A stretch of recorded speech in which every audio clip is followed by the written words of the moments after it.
What's up, folks? David Soto Jr. here, and this is the David Soto Jr. podcast.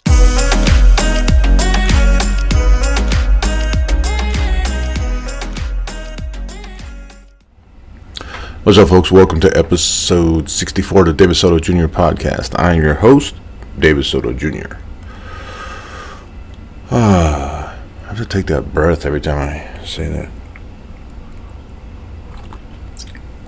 Trying to quietly drink my coffee. In reality, I shouldn't be drinking coffee at all while I'm recording a podcast, but what is? Today's topic is what else? The coronavirus vaccine, COVID-19 vaccine, coronavirus vaccine.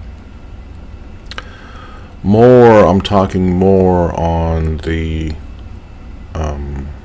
dumb reasons for not getting vaccinated. Last time I said there may be some legit reasons. Now I'm not so sure. I didn't know anything about fertility or breastfeeding, or I don't know. I still kind of don't know. But one of the biggest reasons why people are not getting vaccinated, or maybe they will get vaccinated if it becomes FDA approved, as it's not FDA approved. Therefore, it's being considered an experimental drug. And this has people like, I'm not going to be a test subject, blah, blah, blah. This is not an FDA approved drug. This is an experimental drug. Oh, air conditioner kicked off. It's a lot quieter now. So, in order for a drug to be FDA approved, a drug company has to conduct a series of tests and then send them to the FDA's drug department, right? The Center for Drug Evaluation and Research. And then a team of smart people will look at this data and they'll determine if the drug is effective and safe for its intended use. Now, this is the key term here: intended use. So if a drug says that it's going to cure cancer, the FDA will approve. If it's FDA approved, it will cure cancer, and the risks will not outweigh the reward. And so, since we're talking about COVID-19, the vaccine, in order to be FDA approved, the risk have to outweigh the rewards, and it has to be it has to do what it claims and prevent the disease from happening up to about 98% is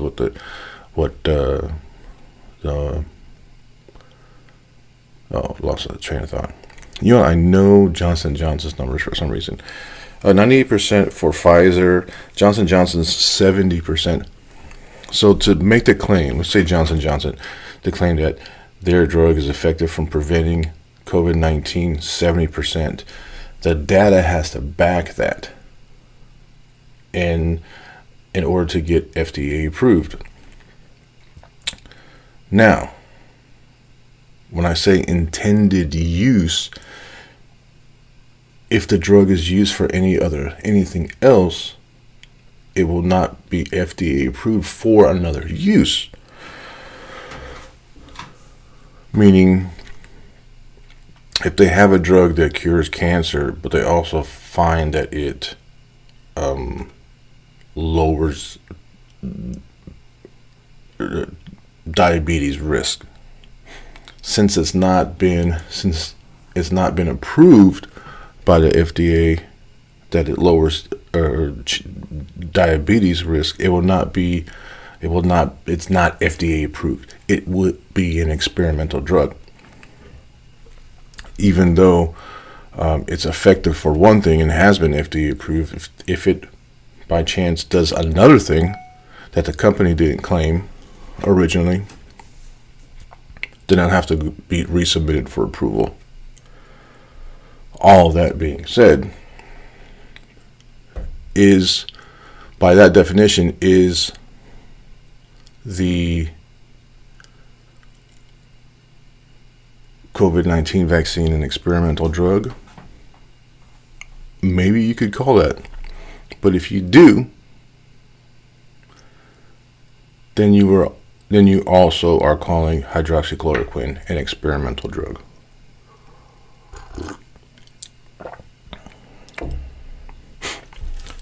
Because there is no data showing that it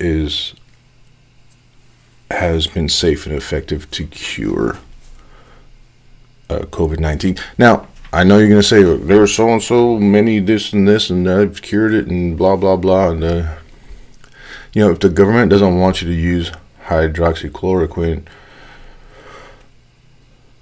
it's because it's an experimental drug, because there is no data. Now, I know there are some claims, like maybe people have cured hundreds of, but there's no proof of that.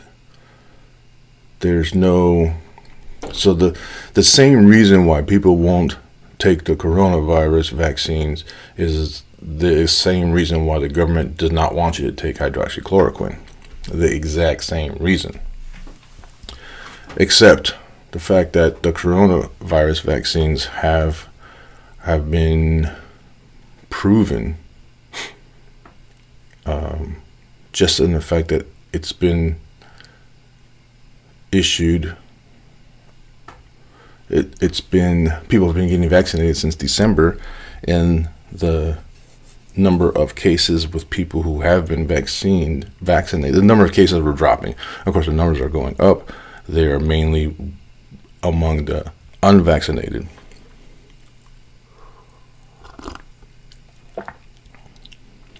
Last thing I saw is there is some research happening or a study happening for hydroxychloroquine. But then the company who makes that stuff has to then submit it to see, honestly, who knows? Maybe it will, but there's no proof of it right now. There's no long-term studies. Now, you're going to say there's no long-term studies for the coronavirus vaccines, but there are some studies. And the fact that we have been, I feel like I'm talking out of my ass now. I don't want to do that. Let me get back on track. The point is that if you're all but hurt because the coronavirus vaccines are not FDA approved, neither is hydroxychloroquine, just so you know. Also, how many other things do you consume that are not FDA approved? Any supplement line, any type of supplement, any type of herb, any type of vitamin, any type of home remedy, anything is not FDA approved and therefore experimental. The thing you're so afraid of being a test subject, you are your own test subject when you take vitamin C or echinacea or zinc or blah blah blah, Herbalife, right? Juice Plus, all your essential oils and your little diffusers, and this is relaxing, and this is blah blah blah. None of those are FDA approved.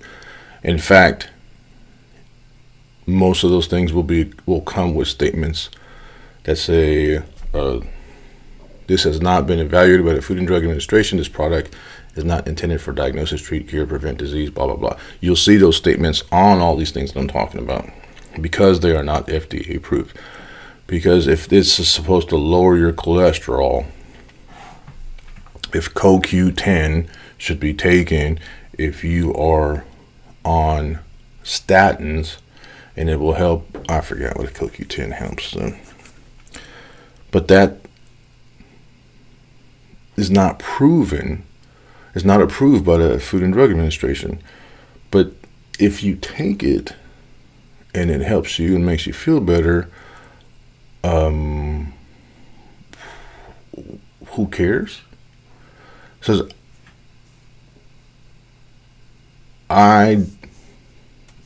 it's anecdotal, right? A couple times I've tried kidney stones. I tried hydrangea root. I didn't have kidney stones anymore. They went away. What I understand is that the hydrangea root dissolves the stones and you just pee it out. That had to have been what happened to me. I thought I saw a fly. There's a fly in here somewhere. I've personally known someone who has had kidney stones before, was hospitalized, felt them coming on again, was recommended to them that they take hydrangea root. So this person had experienced kidney stones, knew that it was coming again, asked for help, got some hydrangea root, and felt better, and literally saved him thousands of dollars in a hospital due to hospital bills based on his history. Now, when I got kidney stones and felt them coming, and it was probably one of the worst pains of my life, I remembered somebody taking hydrangea root, and so I tried it, and it worked. And my point is that I'm not for things have to be FDA approved. I'm not for the FDA. I'm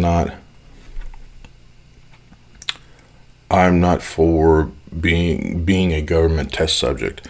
I'm on a lot of people's side when it comes to the Food and Drug Administration. If there's something out there that can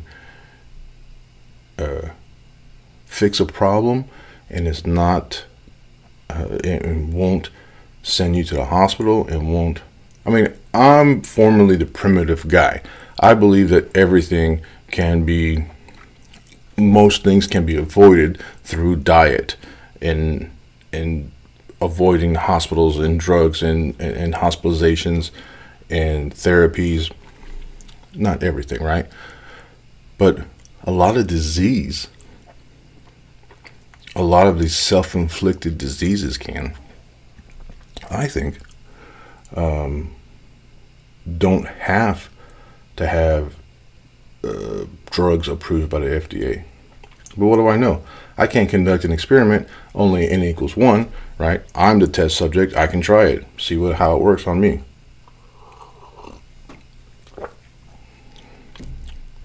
But do you do that? Do you hear that Juice Plus makes you or give you a good immune system and makes you strong and blah, blah, blah? Because that statement has not been approved by the Food and Drug Administration. In fact, do you sell Juice Plus? Do you push that stuff on other people? Because what you are pushing is an experimental drug, one that has not been approved by the Food and Drug Administration.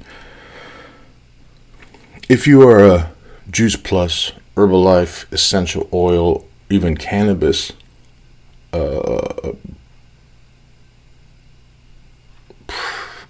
advocate, then you are also a hypocrite for not getting vaccinated, because all of these things that you push or sell or push or sell, same thing, or champion for, or if you make a post, if you take pictures, if you do anything promoting these things to help relieve some symptoms, yet you won't take the vaccine because it's experimental, you're a hypocrite.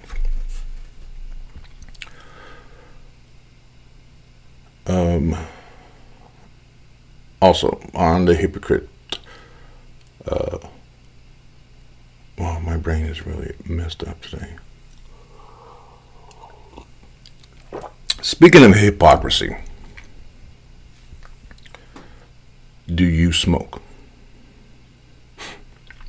If you are a smoker, yet do not and are against getting vaccinated, you are the biggest hypocrite. Because if you feel the vaccine is not safe, but you smoke cigarettes, you are a hypocrite. 2019, 340 million U.S. adults smoked cigarettes.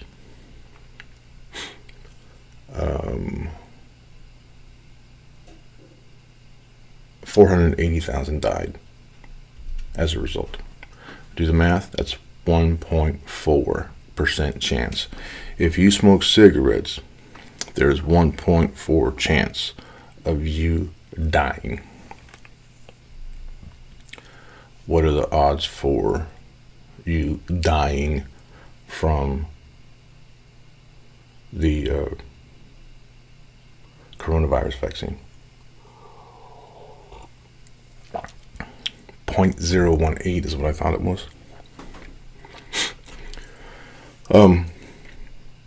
My point is that you intentionally, if you smoke, you are intentionally consuming something that has been proven to kill you with a likelihood of almost 10 times more of a likelihood to kill you. Like, you are intentionally putting something that has not been FDA approved into your body, essentially with the intention, right? You know it's going to kill you. You know your odds of dying are very likely if you are a long time smoker. But you do it anyways. Your chances of dying in a car accident is 0.01% chance, I believe. 1 out of 100 people. You get in a room with 100 people, one of you are going to die in a car accident. Yet you get in a car every day. You know your odds of dying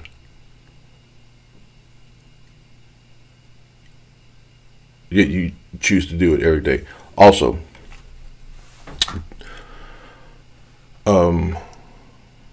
those odds are a lot lower than cigarette smoking, but they're still pretty high.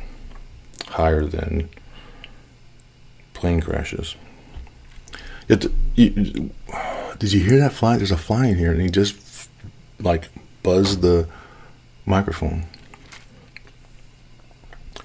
The chances of you dying in a car accident are 1 in 100. That's a better chance than winning the lottery.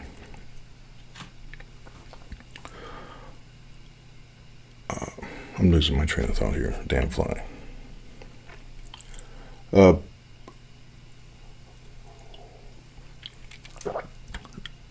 Seatbelts. We'll talk about efficacy now. It's not the coronavirus is not 100% effective. Like, nothing is 100% effective, I'm pretty sure. Birth control, 99.9% effective. Seatbelts, don't even get me started about seatbelts. Seatbelts are mandated by the government that you wear seatbelts. And how many of you don't wear seatbelts? Like, maybe some of you don't, but most people wear seatbelts because it's been the law for the past 20-something years. Yet its efficacy is not that great. In 2019, 22,215 people were killed in an automobile accident. 47% were not wearing their seatbelts. Correct me if I'm wrong here. 47% out of 100% means that 63% of the people were wearing their seatbelts.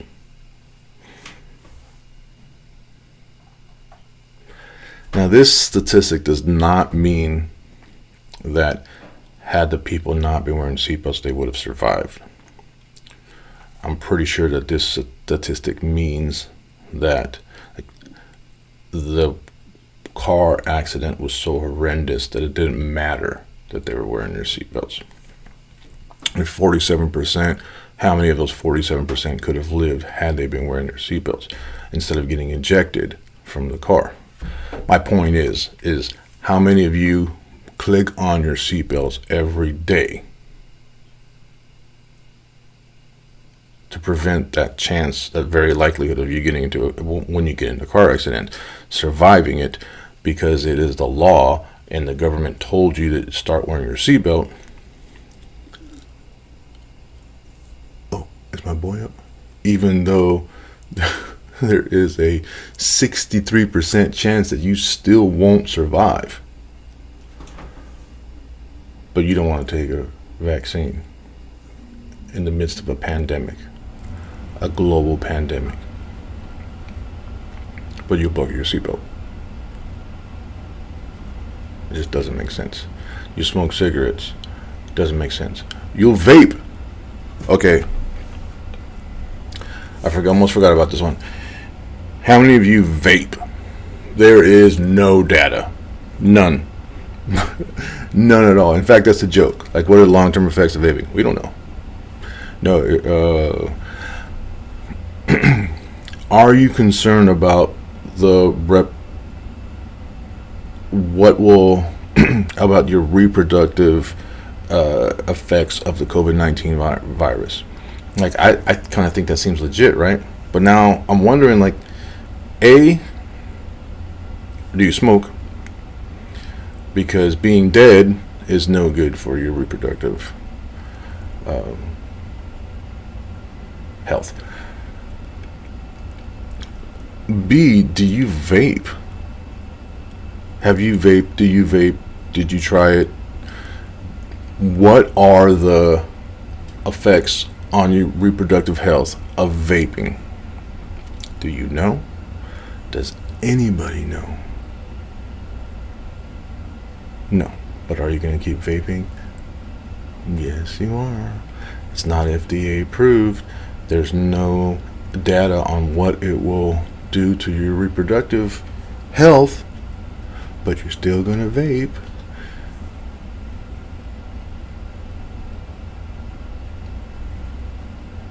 I really don't think there's any excuse to not get vaccinated right now. This is a global pandemic. Numbers are getting worse. Every excuse that you have not to get vaccinated is bullshit. And it's lazy. And you want to talk about unpatriotic? What if we just concern about our country, our people that live in the United States? What if we don't care about the rest of the world? What if we just want to be safe in our little safe bubble? And we want to protect the people who have to go to work every day and don't want to make their life hell. Specifically, first responders, medical staff, but people in general. If we're so goddamn patriotic, if we love this country so much, wouldn't we want to make it the safest it can be? Wouldn't we want to prevent people from dying? U.S. citizens, right? Patriotic. God bless America, bless the USA, blah, blah, blah. Then get your fucking vaccine. You love this country? get your vaccine. It just, how can you claim to be so patriotic when you're literally saying, fuck everybody else, I don't have to do this? You don't even have to enlist. You don't have to carry a gun. You don't have to go to war. You don't have to be shipped off away from your family for 6 months to a year. You don't have to go to boot camp. You don't have to eat shitty food. All you have to do is get a shot, and you will be a patriot, a true patriot.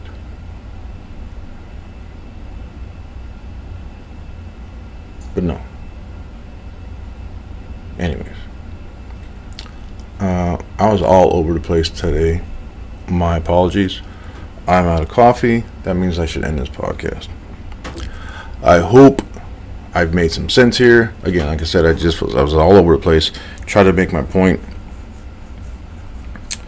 Follow me on TikTok, Twitter, and Instagram at David E. Soto Jr. David E. Soto Jr. Check me out on Amazon. I am trying to provide for my family by becoming independently wealthy. I'm still going to keep my job. Insurance is a motherfucker. So, folks, I appreciate you tuning in. Sorry I'm all spaced out today. I don't know what the deal is. But, again, I appreciate you tuning in. Thank you very much.